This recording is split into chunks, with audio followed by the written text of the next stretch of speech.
Hello, and welcome to the Disc Dungeon, where we put you on to musics and melodies in the deepest, darkest dungeons of your computer disk. I'm your co-host, Joe Dove, and with me, as always, Julian Valencia. And if there's one thing we love talking about, it's music.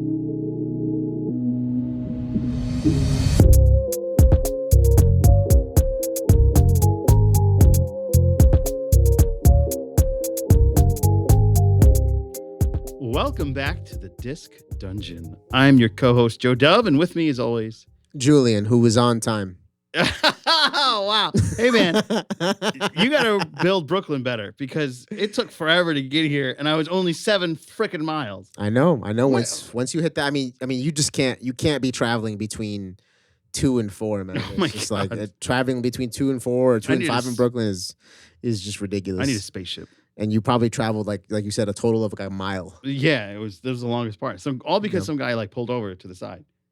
It wasn't even like a terrible crash. It was just this guy sitting there. And then people start watching him, and then people don't know how to merge in. Crazy. Anyways, guys, this episode is not about Brooklyn traffic. No. This is not the traffic dungeon. This is the Disc Dungeon. This is episode 28. Oh, my God. We called this episode Recreate. Which rhymes with 28. Wow, that was not. That's because you're music and soul, so. So, I mean, we did that last episode, too. 27 made it to heaven. Yeah. Is this like a thing now? I don't think so. No. I think it just rhymed for these 29, feeling fine?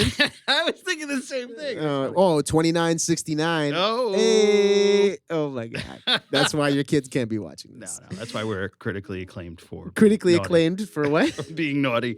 Naughty. Naughty. Guys, so this episode, as always, starts off with Let Me Put You On.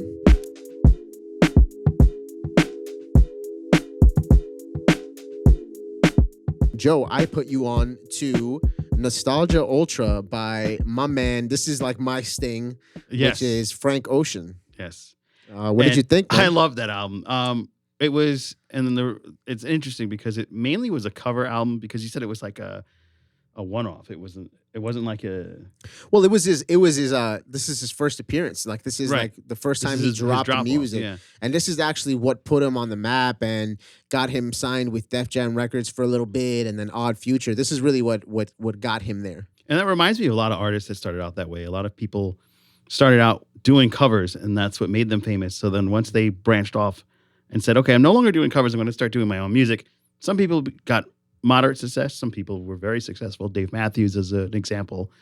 And a lot of different musicians that I like. Even Sting was busking, my favorite. I managed to put him in again. Anyway, he even started out busking underground, playing guitar, singing. He had a great voice. So he sang a lot of covers. And Frank Sinatra even did covers. He would make little changes in the whole scope of the song just to be putting his own mark on it. And I feel like Frank did that to a greater extent because he changed the lyrics totally. His Hotel California remake, which is American Wedding, does not have any of the references that the original song Hotel California had. The Hotel California cover he did, if you can call it a cover, he literally just uses the music, kind of uses the same melodic themes, but he's talking about Mustangs and American weddings. Yeah. Yeah, it's totally different. And then even Strawberry Swing. Which is a Coldplay song originally. Which is a great Coldplay song, which I would say his is on parallel with that. I would not say American Wedding is on parallel with Hotel California. Hotel California is like the song. Yeah. So it's really hard for me to go, And even though it's totally in a different vein, it's just that once you hear that almost harpsichord start, the way they did arrange the guitar in the very beginning, that how it all blends, just hard to replicate, even to change on its own end. It's difficult. But overall, the album was amazing. I really enjoyed it. Like I said, the favorite song that I had was Strawberry Swing, but I really enjoyed the Natural Urge, the My Morning Jacket cover. Natural Feels, My Morning Jacket. I love My Morning Jacket, especially for that song Evil Urges, which this is a cover of. And it's very reminiscent of Prince. And I expected him to try to do like some Prince throws in it just to solidify my quandary as to where they got that whole tune from that band, My Morning Jacket, but apparently he just decided to do his own thing. But it came out fantastic, and I really like that too. So that was my second favorite. So cool. I'm going to give this album 9. I would listen to this on my own. I do enjoy Prince, and I do enjoy a lot of the bands that he did cover, but I do have a big affinity of love for hip hop and R&B, even though he just wants to be his own thing. Yeah, he actually when he posted this album on iTunes, or at least the originals on this album, because obviously he's not able to put up American Wedding, which is an actual Hotel California song, but the original songs on this album, when he was asked to put the genre, he put bluegrass and metal, which, I mean, if you listen to these albums, I didn't get that at all. You don't get blue, but he was trying to make a statement more so than anything. His point is that if you're a singer and you're black, you're automatically put into this R&B category. Oh, you're a singer and you're black? R&B. R&B. And it kind of, I mean, that really defines a lot of who Frank Ocean is. He was signed to Def Jam Records, and that fell through. I mean, we don't know the logistics or the specifics behind what happened, but it probably has to do with the fact that they were trying to put him in a box, that he didn't want to be in. So pretty soon after that, he signed with Odd Future, which is where he met Tyler, the Creator. Oh. Yeah, and that's... Wow, it all comes together. Yeah, and that's why they work so closely together, and they have a lot of songs, and, even the sound, you know what I mean? Yeah, even like very similar, right. They're very out of the box Black Americans. And I like that. I like that a lot. Also, well, not a Black American, but like Seal. Do you know Seal? Yeah, of course. Kiss from a Rose. His first album, I believe it's either self-titled or Killer, very different from what he became later on. I feel like he ended up conforming and doing more of a R&B soul in his second album. But that first album is crazy, and it's very experimental. What's the song again? Kiss by a Rose? Kiss by a Rose is his most famous, but Crazy is where that first album came out of. That's what put him on the map. And honestly, that's really the only song I know by Seal. Kiss from a rose on the grave. So in this dungeon, our special guest is Joe. Joe is going to sing "Kiss by a Rose." I'm going to sing stuff original, and then people are going to make fun of me later. You got to throw me on audio tune. Audio tune? Yeah, auto tune. Oh man, here we go. Y'all should make an album with me. I'm just gonna keep staring at the camera. I think you guys should do it. I could do like a commercial for you guys.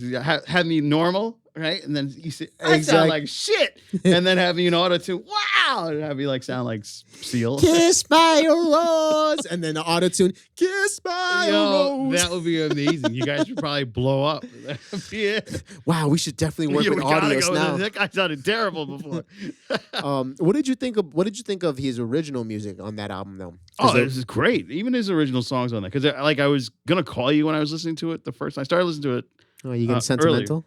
Earlier. No. A lot of the sentimental, because there's the sections where he's like taking a tape and flipping it over, and it just reminded me of when I was a kid and I had a tape deck, and I really wanted my uncle's tape deck because he had that solid steel one that you could put on your shoulder and move around. Yep. And it was iOS sound. It was so cool, but I had like the cheap like Ferrero Rocher, or you know what I mean, like the Ritzy Tootsie one from Radio. I had a Radio Shack tape player. That's what it was. And that thing kept eating my tapes, and I had to like take the tape out and pray that it doesn't break, and then take a pencil and start rewinding it. Does the Shack still exist? No, it's gone. Right? That went bankrupt. That went bankrupt, yeah. Because everybody was buying everything from Amazon, so. Yeah. And then my friends will tell, no, it's not Amazon. Yes, it is. Shut the fuck up. Yeah. Anywho, back to the music. Anyways, this is just a public announcement. Yeah. Amazon. Fuck you. You got to do better. Yeah, stop fucking over people. You got to do better. Word. So I put you onto an album. Yes, you did. And but to answer your question, I love the nostalgia stuff. The Street Fighter and the Soul Calibur, even those little riffs, so fun. Yeah. That was such a fun moment. That's why I got a 9. It would have been lower if it wasn't for that. Got it. Yeah. So you pretty much anytime I put you onto something that references classic 80s 90s culture, it's gonna get high ratings. That's it.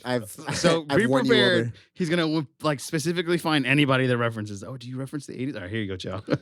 Joe, here you go. Let me put you on to. So you put me on to a band called B52. Yes. The B52's. The B52's. And Cosmic Thing. Yeah, the album was Cosmic Thing. 1989. Yeah, this album came out in 1989, so I was -1 years old. Oh, wow. Painful. So painful. This is why this show works, because of the age difference. I guess so. And, I hope so. And I mean, the musical taste as well. I mean, we just come from two different genres, tastes of music. Yeah. But yeah, man, I was so I listened to the album this morning. You know, I was up at 5 a.m. Nice. You know, dropped off my girlfriend, and I was on the road by 7 a.m. So I was like, all right, it's perfect time to play this album. You know, I'm on the FDR, I'm stuck in traffic. You were roaming. I was like, man, this is nice. You like that? I was like, oh, this is gonna be great. I'm gonna enjoy this album so much. And 3 songs in, I wanted to kill Joe. I wanted to kill Joe because I hated this body of work. Oh. The hate is a strong word. It is a strong word. And I don't think I've ever said that before in this show before. Yeah. But man, I mean, maybe it was just where I was, and I was, you're in traffic. Maybe I tend to hate music when I'm in traffic. I don't know, man. I mean, if I'm listening to Led Zeppelin in traffic, man, I'm no, I don't care what it is. I'm going in. If I'm in traffic, I'm angry. So, but there was there a surprise. Are people that can attest to that. There was a surprise in there because there's always a surprise in my albums. Because thank God this is not PG. But there's a song on there called Rome that I didn't know the name to. I didn't know who sang it, but I've heard this song before. I've heard it in commercials. I've heard it in Tampax. Oh, there you go. No, I'm just saying. No, not. I mean, how would you know that? That's the real question. I watch a lot of TV. Got it. But yeah, Roam if you want to, roam, whatever. Yeah, roam around the world. Yeah. So it was great. I really like that song, and it's very catchy. I really like that the male lead singer does not speak at all in that song. You know, it's mostly just the That's female. what ruined the album for you. It's him. I mean, mostly, man. I mean, he was just. I get it. Like, there's speaking parts, but he would do this like, you know, the typical thing you do in the 80s, you know, with like, you know, I feel like everybody in the 80s was trying to copy the Smiths, man. Yeah. And that just gets to me because it's like, you know, I guess it was 89. So I guess by the 9th year of that decade, people were, you know, had no more creativity left in them. They're pretty creative. I'm going to put you on a Rock Lobster if you're not careful. Such a dick. Who, Rock Lobster? Yeah, okay. I mean, I didn't listen to the song, but I saw that's one of their top hits. That's their biggest, I think, before this one. Yeah, because they went through a whole like reemergence because their one of their original members actually died of HIV/AIDS, and they went through this time of crisis because their album before was not a commercial success and it didn't have much play at all, and then that happened with the bandmate, and then they just kind of went through this whole session of, hey, we got to really blow it out of the park, and they really did.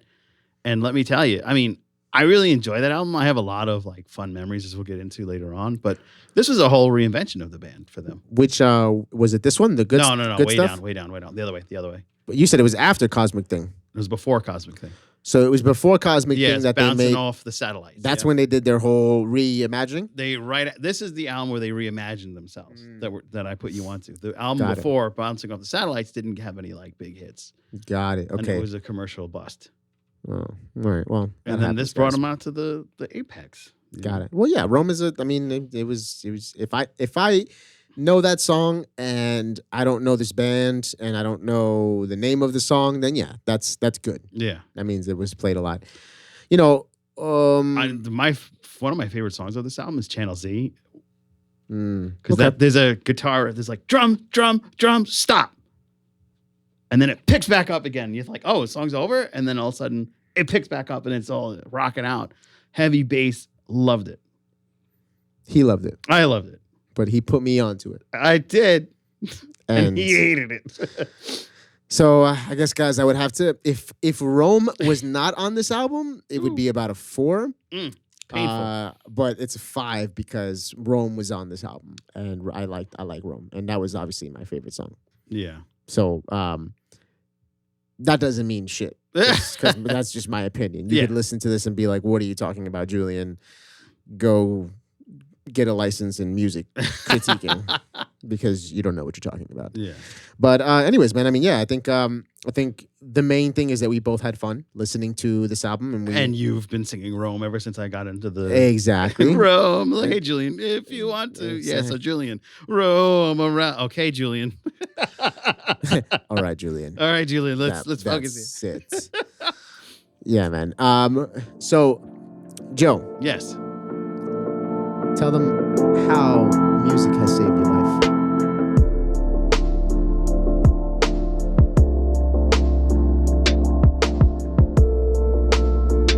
So, I gotta tell you, this album, it just brings so many fond memories for me. The B52's, of course.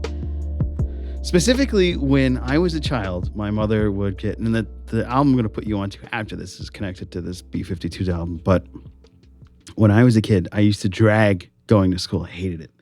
And even though my grandmother would take me to the dopest bakery spot in New Rochelle, the next town, because my mom would go to school and my grandmother had to drop her off and then take me to elementary school. Though I absolutely loved listening to the B52's in the morning, my mother would be like, all right, no TV. You just got to get yourself ready so that we can go and get to the bakery so you can have some breakfast. And then I can go to school and grandma can drop you off. I'm like, yeah. But what I would do is I would be playing the B52's and I'd be watching Spartacus because I knew that was coming on in the morning. That was a 1980 Spartacus, not the movie, a 1980s cartoon, 1990s, 1980s cartoon that I loved. It was a journey adventure cartoon that I loved to watch. And it was just the animation was so thrilling to me at the time. I always wanted to see it, but I didn't have the time. So I would throw that on. I would say, yeah, I'm getting ready. And I'd be slowly putting my pants on. And it's just so many nostalgic, beautiful, blissful memories of being a child in Mount Vernon way back when, before I could even walk to school. I would be getting a car ride in my grandmother's red Pontiac. That was like, oh, there's Miss Bishop. She's rolling up in that red Pontiac. I miss Pontiac. Oh, me too, man. That was a great car. And so, like, I think it got hit or something like that. And the car that hit the Pontiac got destroyed. Of course. And then I was like, oh, Grandma, you were running a tank, So because Pontiacs were real. Yeah, that's true. They were real cars. So it's always a beautiful memory. And of course, the song Channel Z, when I used to have to take the bus, I had to take an hour and 30 minutes bus ride to school when I was in college. And one of the things I did was I started to make mixed CDs on MP3. And what ended up happening is when my grandmother went to a nursing home, I kind of like pulled away from the B52's a lot because it was just like, oh my God, my grandmother, this is like kind of the end of time for her and it kind of hurts. So I stopped listening to it because I have so many fond memories of getting ready and her, like I told you that little ditty last week. Her said, you better rock lobster your ass into the car, Rock lobster your ass. Just whimsical little things that she would take the name of the song and just say, get together and get going. So for me, the B52's is always a wonderful time. And anytime any of the songs are playing, even they're more like awkward, cosmic songs are blasting in my ear, it's always going to remind me of my youth and running around and even listening to the music headed towards college, because Channel Z was like, I had a radio production class and my radio production teacher, Mr. Winters, Professor Winters, he actually loved the B52's and he would jam out to them. And that's what made me come back to them, is that song Channel Z was one of his favorites. And he was like, you know what, kids, you're missing out on real music. And so he would hate you right now. He said you're missing out on real music. Yes, because I think everybody was listening to... Man, I really have a problem. I really have a problem when old heads say that. Because it's like, have you heard all of the music that's out there? Ever? Or are you just turning on 100.3 and basing your opinion on the music that they're playing there? Well, I mean, he always made his own tapes. So that was one of the things, making mixtapes. But like splicing the actual cassette tape, the sticky dust and tape, the glue and everything, and we'd have to literally make our own CDs, mixtapes. From scratch. I learned a lot. I loved that class. That's and cool. He was a cool dude. And then brought me back to B52's. So I put it on my EP. and my MP3, and it popped up, and it just threw me back to the time when my grandmother was taking me around. So it was really nice to come back to that. So it comes full circle. So now here we are, so many years later, some time later, to current day. He's trying to say he's old. I'm not old. Just don't look at the grays. And it really made a difference in my life. And the struggles that I lost some friends to HIV/AIDS, and to see the strides they made after losing their bandmate and really catapulting the group after such a devastating loss to this fantastic, to me, asterisk, this fantastic album, I really think it makes the world of a difference. Yeah, man. I definitely have a connection to. I was going to do that. You didn't give me enough time. No, it's fine. Go. I cut you off? Nah, you're fine. No, you didn't cut me off. Okay. No, but what were you gonna say? So, how did Frank Ocean, Le Ocean, save your life? Okay, let's do that one more time. I like that. Let's do it one more time. So, Julian, pause. No, not. Oh, okay. That's all right. We're good. Yeah, just because we can edit it. Yeah, right? exactly. Okay, perfect. Are we filming?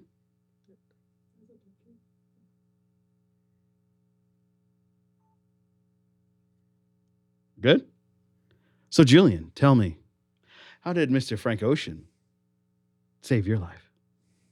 I was so like Captain Kirk. But seriously, how did Frank Ocean save your life? So his music. So this album came out in 2011. Ooh. In 2011, I was still using LimeWire. Oh my God. The best porn. What? That's how you got all your music back. Yeah, and so that was one of the albums that I just happened to stumble upon, and it was specifically the song "Swim Good" that I heard for the first time, and I was just wow. I was like, who is this guy? And it's not like I haven't heard music like instrumentation of like this before, but his style was just so unique. And obviously, has all these different influences. He says metal and bluegrass. No, I think it's just fucking with people. I mean, he obviously has. You can see the R&B in there. But just all in all, just his approach to music, and I just ripped it off LimeWire and started listening to it, and at that time I didn't know that. The only song that I knew on that album that wasn't his was the Hotel California song. I didn't know Strawberry Swing. Oh man. Or you know what I mean, or that the other songs were him covering and reimagining the music. So right. It was interesting for me to listen to those original songs later. And like you said, the Eagles' Hotel California is just, pinnacle of unless you just cover it the same way, you're not. Right. I mean, and even still, like, are you going to compete with Don Henley vocally? Yeah, no. But so the thing is that during this time I was I had just completed a year living on my own in Yonkers. Wow. And at this point my roommate had told me, I'm going to move back into my mom's. So I said, you know what? I'm not going to look for another roommate. I'm just going to move back into my mom. With my mom. And I honestly, that wasn't an awe moment for me. At that point, me and my mom's relationship was really rocky. So me moving back was just kind of out of necessity. It wasn't because that's what I wanted. Mm-hmm. And having music from Frank Ocean, like Nostalgia Ultra, was really something that, as you say a lot, it just kind of got me through those times. It kind of got me out of my head and into more of and just fed my musical creative soul at that point, which is really what I was pouring myself into. At that point, I had just picked up the guitar. I was singing much more, and I was started to compose music, and and his music influenced that. Just his ability to transcend what a black singer should sound like. And same as me, you know what I mean? I'm Hispanic and I look Hispanic, especially when I have this, sexy mustache. Especially when I got the mustache going on. So you know what I mean? I'm not going to go out there and sing reggaeton or sing some like Spanish ballads. You know what I mean? That really wasn't my thing, even though I do it, guys. So hit me up for your wedding or anything. Bar mitzvahs. But in reality, you know what I mean? I wanted to do punk rock. I wanted to just make music that sounded like me and had nothing to do with what I looked like. And I think Frank really, really motivated me to do so. And honestly, it also ties into the title of this episode, Recreate. You know what I mean? I made a decision recently that, there's something in my life that has been around since I was 18. So I'm 30 now. So we're talking about 12. You're 30? So old. So old. Oh, you're 30? God. Oh my God. Go ahead. At least I'm not 50. Oh, neither am I. And you know what I mean? I just made a decision, that I wasn't going to smoke weed anymore. Well done. And you know what I mean? I just for many reasons, you know what I mean, one of them being that it's having an effect on my respiratory system. You know what I mean? Especially with a COVID disease flying around. Well, that is a second motivator, but it's more so I can't.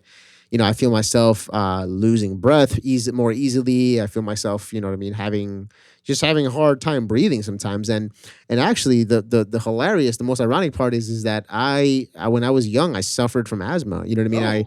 I didn't know that. You know what I mean? I've had a lot of I've had respiratory issues. I've had a lot of respiratory issues, and me smoking weed has never made that better, And usually not. And now after 12 years, I'm really starting to feel the effects of that. And not only that, you know what I mean. I think that for a long time I made this excuse that like it's part of the creative process, and you know what I mean. And just bar none, it's just something that makes you feel good. But as you grow older and you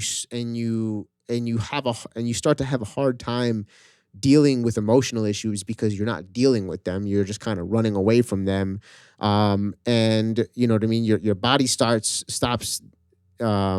producing dopamine at the levels that it used to because it's waiting for this external substance to spark that dopamine hit. And just short-term memory loss and just kind of being mid-sentence and being like, that happening a lot, you know what I mean? So just these things started happening more and more. And then the other part of it was just really connecting the dots in my life, and a lot of the risky situations that I found myself in, a lot of the times I've lost jobs and stuff like that, you know what I mean? No, it can never be the weed. But honestly, it was. Honestly, in one way or another, it contributed to to not being productive, to not being the best of myself in a lot of situations. Let me ask you something. Do you find that it delays your motory response?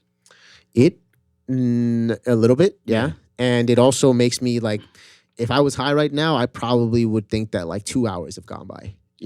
My perception of time just gets completely thrown off when I'm under the influence. Well, I congratulate you, my friend. I mean, it's only been 4 days, guys. Oh, well, you know what? You can give me a call anytime. I'll be your sponsor. I'll make sure you don't smoke it. I'll be like, Julian, no.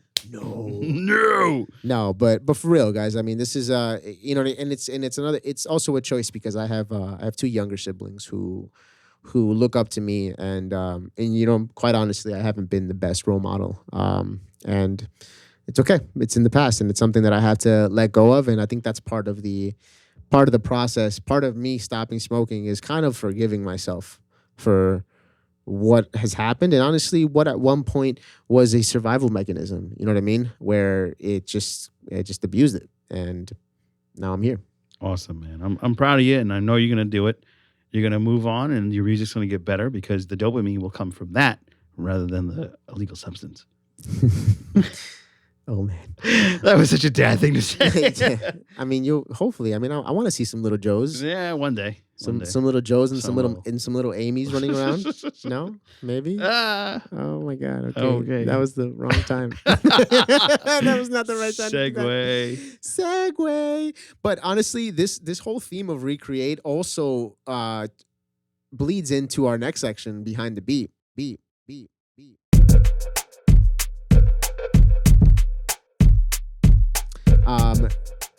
Because of the fact that, we frequently recreate music. Actually, I made a mistake. We're going to pause right here. I'm going to do a little clap here because I skipped Joe's part completely.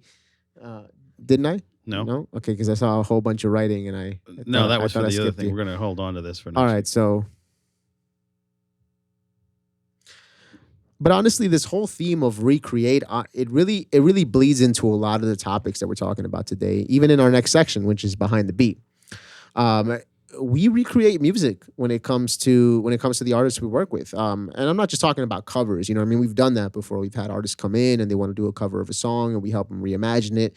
And we do a nice little original rendition of the song, which is always cool. But even more so in a scenario, for example, there's an artist that we're working, that we're hopefully striking a deal with soon. Her name is Cara Z. And she, when we work together, this is how the process it works in the following way. She sends us a YouTube beat. You know, she finds a YouTube beat. She writes to it. She writes her lyrics. She writes her melodies, and she is, you know what I mean. She has this song fully formatted already, and she sends it to us. And we at that point recreate the song originally. Right? We try to follow the same elements. We try to follow the same. How do I say it? Like it's as if we're taking this song and we're trying to make it completely unique, but having it still work with the melodies and the lyrics that she's written. So this whole process of recreating is something that happens very often in music. You know, when you remix a song, when you cover a song, you know, the same way that Frank Ocean does in this album that I put you on to, Joe. Yes. So this whole theme really just kind of courses throughout a lot of the things that we're talking about today. And yes, I will make sure to edit out behind the best on the video. That was just a note. You don't have to read it. Face. You don't have to read it out loud. And we'll edit this out too. Yeah, I got more editing to do. I mean, and also we not only recreate music, we repurpose it. You know, for example, I have a song on my album that's coming out this year called Shades of Green. And we took the Rugrats theme. And we added a Brazilian funk type of beat to it while you're hearing right? And you're hearing that, and that's just the beauty of music, you know, that you can just do that over and over and over again. And if you do it well and you do it with love, almost every time, it's just something wonderful to listen to. And you're listening to the same jingle that was used years and years and decades after decades. So, you know, recreate was definitely the theme of the episode. And even in a sad way too, you know, because when I lost my job during you know the initial pandemic, when I lost my job at WeWork, my laptop that they gave me to use for work had a lot of music that I was working with artists. That was my bad, obviously. But you know, there was no money to buy a laptop at that point, so I was just using their laptop. And you know, when I got let go, they locked me out of that computer the moment I was let go, and they did not let me go back into my computer and take out this music. So for the next few months, me and my partners had to recreate a lot of the music that we had done for these artists. Oy. And it's an oi type of feeling, but it's always the silver lining is always that when you come out on the other end and you look at what you've made, you know, you try to make it as close to what you've made before, but you know, it comes out different. And sometimes it actually comes out better because you're doing it a second time. That's a great way to look at it. That way you're not stomping yourself in the face. Yeah, and because you're not what? Stomping yourself in the face because of a mistake. Oh, I was. I stomped myself. Oh, okay. I think I just got tired of stomping myself in the face. Understood. But yeah, you know what I mean. And the other reason why I picked Frank Ocean's album this week was not only because of how it ties into my life and recreation, also because he uses Hotel California as one of the songs that he remakes. Before you get into the next row, I just want to take a moment to bow my head and do big respects to Eddie Van Halen, who passed away. Oh, this is true. Yesterday. So we're very saddened to see Panama, the rock god. Panama, Panama. So that was just a big hurt. he had been battling throat cancer for years. And, eventually things get you. And it just sucks because I really enjoyed hearing him play guitar. And I was hoping he would do something one last time. But, it's not going to happen. And, my prayers are with his family. So on that note, I also like the recreate for this episode because this was the recreation of B52's in that album. Though you didn't like it as much, still stuck in your head. Yes, as Joe has schooled me, B52 recreated their sound going into this album. And so, again, recreation is something that is fluid in music. It's, what I mean? You have to know how to recreate yourself. You can't be a one-trick pony. Nah. You know what I mean? You have to evolve, and that evolution and the transformation is hard. It's not easy. In personal or music matters, and either way, at the end of it, it's always something great. Absolutely. So take it away. We're doing the. Don't tell me what to do. Oh, what? Come on, man. I'm guiding you. I'm not telling you. It's a guidance. Wow, that sounds like rape. Oh, my God. I'm not. This is not forced. This is not forced. I'm guiding. This is going to make you feel good. Oh, man. Oh, wow. That got dark. But yeah, I picked Frank Ocean because he used Hotel California. Right. And Hotel California is a really good Tricks of the Keys. We bring you tricks of the keys. Not in the way that you expect. Not in the way that like, oh man, I don't really understand the meaning, and it had this weird meaning. Just in the fact that I feel like the meaning of this song has evolved decade after decade, and the more interviews that happen, the more information that's out there, you start to understand what these different words and what the choices of words and the themes that they decided to use in this music were, and so just like three main points I would say in the theme of this song are drug abuse, handling fame, you know what I mean? Because at this point now the band is blowing up. So how to handle that fame, how to stay sober, how to keep a balance between the fame and your personal life, and also this this notion of how fake Hollywood is. You know what I mean? How fake this industry can be. You know what I mean? And that's why Frank Ocean using that song was so powerful to me, because he's so the opposite of that.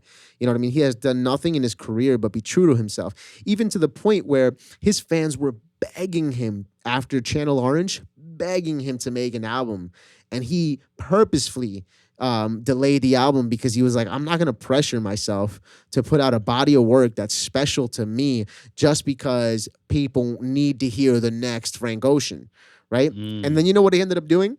He ended up putting out the album was called Endless. He ended up putting an album after Channel Orange, and he said himself, he's like, I left a lot of songs on there unfinished because I didn't want people to hear the rest. Wow. I was upset, and my mood in the music changed because of how my audience and because of how my peers were pressuring me. So it was kind of like a big fuck you to a lot of people. And honestly, I respect that. I respect that because a lot of times the audience thinks that like you own the artist. You know what I mean? Like this artist, what's the word I'm looking for? They owe you this music. They owe you the next album, and and it's not like that. You know what I mean? We're humans too. And you are, and we're very and even more so, we're influenced by what's around us and by the energy that's around us. And that pressure is real. Think about that pressure coming. If I feel that pressure, and you know what I mean, and my fan base is this small, you know what I mean, and you think of Frank Ocean and his fan base is this big, that pressure is unbearable sometimes. And so some people succumb to it and just put something out to put something out, and then other people like Frank Ocean stand their ground. And that's really interesting. Actually, there's a lot of artists that stand their ground and do that. It's amazing that you mentioned that. It's fall.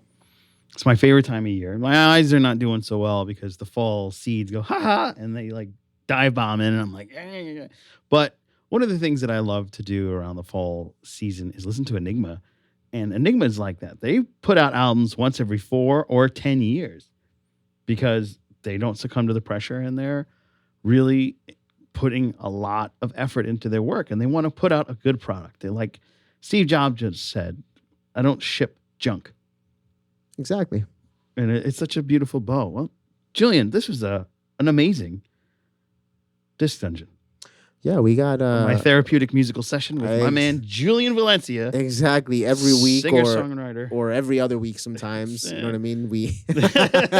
I always look forward to this because, I come out of it a little with my cup is a little more full after this. Yeah, you learn about a band that you didn't know that you knew that you liked and didn't like at the same time. Absolutely. Well, guys, as always, I'm Julian Valencia. I'm Joe Dove. Please subscribe to the podcast. And if you're watching this on YouTube, subscribe to the channel. Make sure to share it with your friends. Come back next week. We're going to have some more from Comic Conversation. This is Disc Dungeon. Make sure you check out the podcast. You get a whole lot more, some music sections that you're going to be hearing. There's going to be added music. We're leveling up, and we are recreated. Take care. Yeah, guys. Before we actually finish, okay, we just forgot to plug everybody in, man. Julian Valencia, Henry Martinez is part of Audios. Joel Polanco is another member of Audios. We are a production company based in Brooklyn, New York. You can find us at Made by Audios on Instagram. We make music, we develop artists, and that's all you really need to know. So if you're an artist or if you're a producer out there, hit us up. Let's collaborate. Let's talk. Let's keep building our community. And Joe, tell them where they can find you. You can find me at 2beseen.com. That's the number 2, BESCENE, and that stands for I'm making you recorded so that you can be seen in front of an audience. Get it? And in doing so, I just want to point out something different. I've been wearing music band shirts for the last couple of months, maybe every episode. Today I'm not. Today I'm repping a wrestler that is a very cool guy. He was on the Comic Conversation show. His name's Jake Gomez, a.k.a. the King of Chaos. I'm going to be wearing a couple of wrestling shirts because I'm supporting my friends. So there you go. And we'll see you next time. All right, guys. Have a great day. Bye. Push the button.